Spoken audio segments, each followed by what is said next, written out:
এই নর্মালি আমাদের নজরে যদি কিছু দেশবিরোধী কোনো পোস্ট কিছু ইত্যাদি যা কিছু আসে সেখানে আমরা অবশ্যই ইন্টারভিন করব। গণতান্ত্রিক দেশ আছে, কেউ কোনো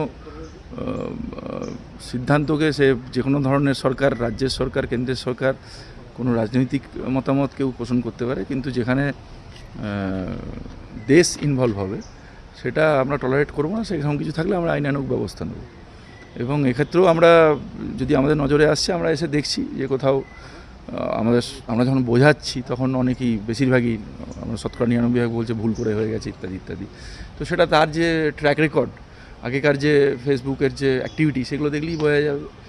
তো যদি সেখানে সংবিধান বিরোধী বা দেশ বিরোধী কিছু থাকছে, তাহলে নিশ্চিতভাবে যাতে তাদের প্রপার ঠিকঠাকভাবে বিবেক জাগ্রত হয়, সেটা আইনের ব্যবস্থার মধ্যে থেকে আমরা চেষ্টা করছি করা। আমার নাম বসির খান, বাড়ি মালা। বাবার নাম নুরজামান খান। গতকাল আমি একটা ফেসবুকে একটা শেয়ার করে ফেলি ভুল কারণবশত।